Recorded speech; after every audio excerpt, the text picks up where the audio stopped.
Hello મિત્રો, તો સ્વાગત છે અમારી ચેનલમાં અને ધોરણ 6 ની સ્વાધ્યાય પોથીનું સોલ્યુશન ગુજરાતી પાઠ નંબર 1 પર્વત તારા. બરોબર, નવા હોય તો મારી ચેનલને સબસ્ક્રાઇબ કરી દેજો આવા નવા વિડીયો જોવા માટે. પોથી છે પાઠ પહેલો ને પર્વત તારા. બરોબર, ગુજરાતી એનું સ્વાધ્યાય પોથીનું સોલ્યુશન આજે કરવાનું છે. બરોબર, તો પહેલો પ્રશ્ન છે, નીચેના પ્રશ્નોનો ઉત્તર માટે આપેલા વિકલ્પોમાંથી સાચો વિકલ્પ પસંદ કરી તેનો ક્રમમાં અક્ષર એટલે કે જે ક, અ, બ ગમે તે જવાબ આવતો હોય તે ખાનાની અંદર લખવાનો છે. બરોબર, તો પહેલો પ્રશ્ન છે, ફૂલ ફૂલની રંગ સુગંધે તારી છે સોગાદ. એટલે એમાં શું આવશે જવાબ? ક. ફૂલોની સુવાસ અને રંગ એ કુદરતની ભેટ છે. બરોબર, આમાં ક કરવાનો છે. આવી બીજું છે, તું તરણાનો તારણહારો. તરણાનો તું નાદનો અર્થ એટલે કે શું? તો જવાબ ડી, તણખલાનો તારનાર અને ઝરણાના અવાજમાં ઈશ્વર તું જ છે. બરોબર, એટલે ડ આવશે. તમે ડ કરવાનો છે. બરોબર, એ ત્રીજું છે, એમાં મારી હોડીને આ કોણ હકારે. દ્વારા કવિ શું કહેવા માંગે છે? તો એ કહેવા માંગે મારી જીવન નૈયાને કોણ ચલાવતું છે એવું. એટલે આમાં જવાબ આવશે અ. બરોબર, એ અ કરવાનું છે. પછી છે પ્રશ્ન બીજો છે, એમાં આવશે કૌંસમાં આપેલા શબ્દનો ઉપયોગ કરી નીચેની ખાલી જગ્યાઓ પૂરો. બરોબર, જ્યાં 3 આપેલા હોય ને આના શબ્દો એ 3માંથી એક જવાબ અહીંયા આવે એવી રીતે અહીંયા પૂરવાનો છે. કયો શબ્દ આવશે? બરોબર, ખાલી જગ્યાની અંદર. તો પેલો જો કૌંસમાં આપેલા શબ્દનો ઉપયોગ કરી નીચેની ખાલી જગ્યા પૂરો. તેમાં જો ભગવાનનો વિશાળ દિલ એટલે તો દરિયો. બરોબર, તો અહીંયા દરિયો આવશે. એ બીજું છે, ભગવાનનો મધુર અવાજ એટલે તો કે ઝરણા નો નાદ. બરોબર, પછી ત્રીજું છે, અજવાળાના કાંઠે વચ્ચે અંધારાની નદી વહે. તો આમાં અંધારાના એટલે અહીંયા અંધારા, આમાં ઝરણા ને આમાં દરિયો. પછી છે ત્રીજું, નીચે આપેલા વાક્યો ખરા છે કે ખોટા તે જણાવો. બરોબર, આમાં સાચા છે કે ખોટા એ વાક્યો જણાવવાના છે. બરોબર, પેલું તો પર્વત તારા એ એક કથા કાવ્ય છે. તો કે ખોટું. બીજું છે, મેઘધનુષના રંગોમાં સૂર્ય રમી રહ્યો. તો ખોટું, રમી રહ્યો નથી. આપણી જીવરૂપી હોડી ઈશ્વર હકારી રહ્યો. તો કે સાચું. બરોબર, પછી છે ચોથું, ફૂલની સુગંધમાં માળીની ભેટ મહકે છે. ખોટું. હવે પ્રશ્ન નંબર 4, ઉદાહરણ મુજબ જોડો અને વાક્યો બનાવો. બરોબર, તો પેલા આ બધા શબ્દો આપેલા છે. આયા શબ્દો આપણે જવાબ લખવાનો છે. ખ છે. બરોબર, તો ખ સૂર્ય. પી 5, તો કે 5 અહીંયા તો આકાશ. અને આ અ તો ગરમી. બરોબર, એવી રીતના એ ત્રણેય થઈને અહીંયા જવાબ લખવાનો છે. એક ઉદાહરણ આપેલું છે. બરોબર, તે વિશાળ દરિયાની ખારાશની મદદથી આપણે ખૂબ મીઠું પકવીએ છીએ. એવી રીતના અહીંયા શબ્દ આપણે જે 4 લખ્યા છે ને એના અહીંયા વાક્યો બનાવવાના છે. આ બનાવેલા છે. બરોબર, આકાશમાં ધગધગતા સૂર્યના કારણે ધરતી પર ગરમી વધી રહી છે. બરોબર, બીજું છે, વરસાદ પડ્યા બાદ જુદા જુદા રંગથી મેઘધનુષ્ય ખીલી ઉઠ્યું છે. બરોબર, ત્રીજું, ભરાવદાર કેશવાળી વાળો શીતળાટ નાખી રહ્યો છે. ને ચોથું વાક્ય, નદી કાંઠો ભરપૂર જળ પ્રવાહથી છલકાઈ રહ્યો છે. બરોબર, અને પ્રશ્ન છે 5મો, નીચેના પ્રશ્નના ઉત્તર એક એક વાક્યમાં લખો. બરોબર, તો એમાં પેલું છે, કવિએ કોને આગ ગણી છે? તો કવિએ સરોવરને આગ ગણી છે. બરોબર, બીજું છે, ભગવાન ક્યાં રમી રહ્યા છે? તો કે ભગવાન મેઘધનુષના રંગોમાં રમી રહ્યા છે. પછી ત્રીજું, કવિએ રાડ ત્રાડ અને લાડની સાથે કોના સુરતની વાત કરી છે? તો કવિએ રાડ ત્રાડ અને લાડની સાથે મોરપીંછના સૂરની વાત કરી છે. બરોબર, એ ચોથું છે, અજવાળાના કાંઠા વચ્ચે શું વહે છે? તો અજવાળાના કાંઠા વચ્ચે અંધારાની નદી વહે છે. બરોબર, 5મું છે, પર્વતના ખંભા કેવા છે? તો પર્વતના ખંભા પહોળા છે. બરોબર, 6મું છે, પર્વત તારા કાવ્ય કવિ કોણ? પર્વત તારા કાવ્યના કવિ કોણ છે? તો પર્વત તારા કાવ્યના કવિ સુરેશ દલાલ છે. બરોબર, પછી છે 7મું, કવિ ઈશ્વરને શાનો તારણહાર ગણાવે છે? તો કવિ ઈશ્વરને તરણાનો તારણહાર ગણાવે છે. બરોબર, પછી છે 6ઠું, પ્રશ્ન છઠ્ઠો, નીચેના પ્રશ્નના ઉત્તર 2-3 વાક્યોમાં લખો. તો પેલું છે, કાવ્યના આધાર ભગવાન ક્યાં ક્યાં છે? તો ભગવાન પ્રકૃતિના બધા તત્વોમાં રહેલો છે. કાવ્યના આધારે ભગવાન પર્વત, સરોવર, દરિયો, વૃક્ષ, મેઘધનુષ, તરણા, ઝરણા, ફૂલો, સિંહ, વાઘ, કોયલ, બુલબુલ, પતંગિયા, ભમરા, સૂર્ય, ચંદ્ર, તારા, આજ્ઞા, ભમરા અને મોરપીંછમાં રહેલો છે. બરોબર. બીજું પર્વત, તારા, પહોળા ખંભા એટલે શું? તો પર્વત, તારા, પહોળા ખંભા એટલે શું? તો પર્વત ઉપરથી સાંકડો પરંતુ નીચેથી પહોળો હોય છે. તેની ગિરિમાળા પણ લાંબી વિસ્તરેલી જોવા મળે છે. ભગવાન પર્વત રૂપે હોય તો તેના ગિરિમાળા રૂપી ખંભા પહોળા છે એમ કવિ કહે છે. બરોબર. એ ત્રીજું છે, મેઘધનુષ્ય અને મોરપીંછમાં શું સમાનતા હોય છે?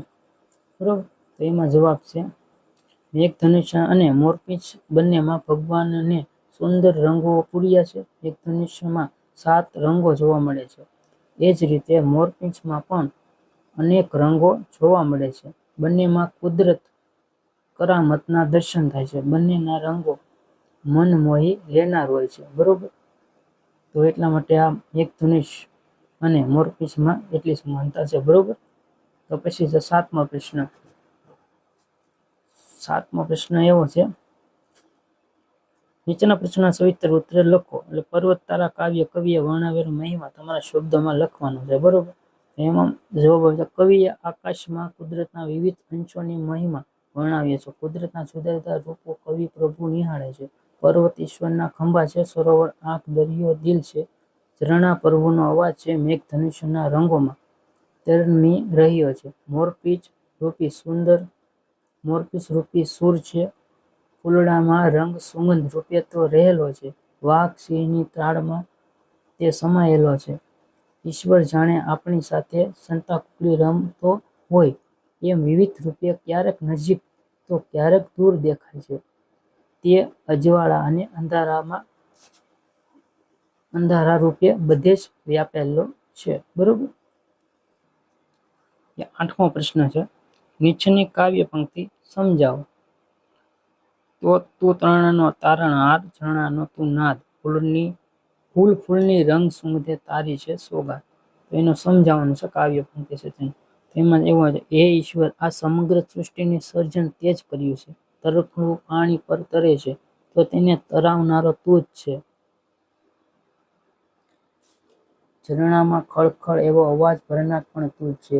તે જ ફૂલોને સુંદર રંગો અને મનને મોહી લેનાર સુગંધ આપી છે. આમ સમગ્ર જીવસૃષ્ટિની જીવનરૂપી ભેટ પણ તે જ આપી છે. તારા વગર સૃષ્ટિ પર કંઈ જ શક્ય નથી. બરોબર. હવે પ્રશ્ન 9મો, નીચેના શબ્દોના સમાનાર્થી શબ્દો લખો. પેલું છે પર્વત, તો એનો સમાનાર્થી પહાડ, નગ. બીજું છે અજવાળા, અજવાળું, ઉજાસ, પ્રકાશ. એ ત્રીજું આંખ, તો નયન, ચક્ષુ. એ ચોથું ઈશ્વર, તો પ્રભુ અથવા વિભુ. 5મો દરિયો એટલે સાગર, સમુદ્ર. એ છઠ્ઠું રળિયાળ, તો સુંદર. 7મો ફૂલ, તો પુષ્પ, સુમન. 8મો સૂર્ય, તો દિવાકર, સૂરજ. 9મો ચંદ્ર, તો ચાંદો, સોમ. 10મું આભ, તો આકાશ, ગગન. પછી 11મું સુર, તો અવાજ, નાદ. 12મું નદી, તો સરિતા. 13મું વૃક્ષ, તો ઝાડ અથવા તરુ. 14 દિલ, તો હૃદય. પછી 10મું, નીચેના શબ્દોના વિરુદ્ધાર્થી શબ્દો લખો. બરોબર. ઉપર સમાનાર્થી હતા અને નીચે વિરુદ્ધાર્થી. અજવાળું, તો અંધારું. સુગંધ, તો દુર્ગંધ. પછી નજીક, તો દૂર. ને અંધારું, તો અજવાળું. 11મો પ્રશ્ન છે, નીચેના શબ્દોની જોડણી સુધારો. બરોબર. તો પર્વત, તો એનો અર્થ પર્વત. ઈશ્વર, તો ઈશ્વર. આજ્ઞા, તો આજ્ઞા. અનધારું, તો અંધારું. બરોબર. એ પ્રશ્ન 12મો છે. 12મો પ્રશ્ન, ઉદાહરણ મુજબ શબ્દની રચના બનાવો. બરોબર. તો ઉદાહરણ, તારે તે તારણહાર. બરોબર.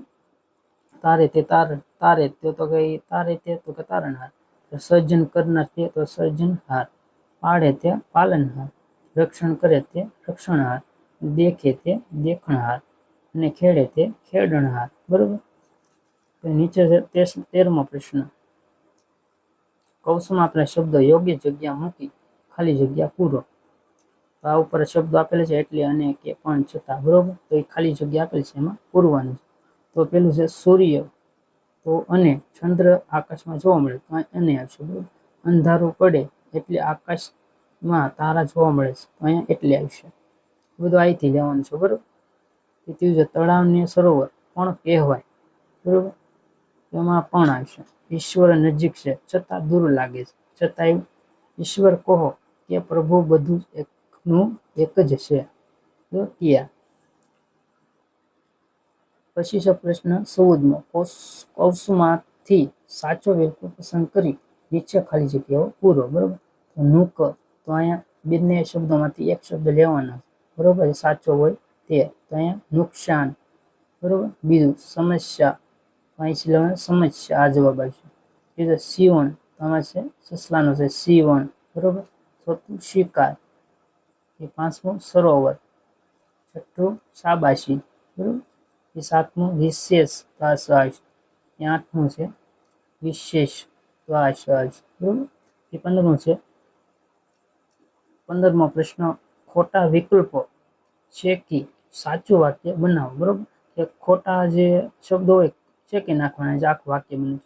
લોકો જુદા જુદા કામ કરી આજીવિકા મેળવે છે. બરોબર. આ બે વસાવે છેકી નાખવાનું છે. આ આખી વાક્ય લોકો જુદા જુદા કામ કરી આજીવિકા મેળવે છે. એવી જ રીતના બીજું, ગુજરાતમાં દિવસે ને દિવસે ઉદ્યોગોનો વિકાસ થયો. બરોબર. આ બે પામ્યો અને ફેલાયો છેકી નાખવાનો. આ સેમ ટુ પાછું ગુજરાતમાં દિવસે ને દિવસે ઉદ્યોગોનો વિકાસ થયો આવશે. બરોબર. એ ત્રીજું, ભગવાને સૃષ્ટિનું સર્જન કર્યું. બરોબર. આ થયું ને પામ્યું, એક છેકી નાખવાનું. ભગવાને સૃષ્ટિનું સર્જન કર્યું. એ ચોથું, પરીક્ષા નજીક આવતા તેને તૈયારી આરંભી. બરોબર. પૂરી કરીને શરૂઆત કરી છેકી નાખવાનું. પરીક્ષા નજીક આવતા તેને તૈયારી આરંભી. બરોબર. હવે પ્રશ્ન છે 16મો. આપેલ શતરંજમાંથી કુદરતના તત્વો ઓળખીને લખો. બરોબર. હવે આ ચોકઠું આપેલું છે એમાં અલગ અલગ શબ્દો આપેલા છે. અહીંયા જે ગોળ કરીને અહીંયા લખવાનું છે. બરોબર. તો પેલામાં નદી, અહીંયા નદી છે. પર્વત, અહીંયા પર્વત. ફૂલ, આ ફૂલ. એ દરિયો, તો આ દરિયો. બરોબર. એ બુલબુલ, આ બુલબુલ. એવી રીતે. બરોબર. આ શબ્દ પાંચે પાંચ લખી નાખવાના છે. ગોતી. તો એ પ્રશ્ન 17મો. નીચે આપેલા અધૂરી કાવ્ય પંક્તિને પૂર્ણ કરો. તો જે અધૂરી કાવ્ય પંક્તિ આપેલી છે અહીંયાથી કે અહીંયા, એ પૂર્ણ કરવાની છે. એમાં છે સિંહ વાઘને કોયલ, બુલબુલ પતંગિયાને તમરો, સૂર્ય ચંદ્રને તારા, આપે અહીંયા આજ્ઞા ભમરા, રાત રાણને લાડની સાથે, મોરપીંછનો સૂર, સંતા કુડી રમતો રમતો રહે નજીક ને દૂર. બરોબર. આ જવાબ આવશે. તો અહીંયા સુધી પાઠ પૂરો થાય છે સ્વાધ્યાય પોથીનો. બરોબર. આવા નવા વિડીયો જોવા માટે મારી ચેનલને સબસ્ક્રાઈબ કરી દેજો. બરોબર. અને લાઈક કરી દેજો.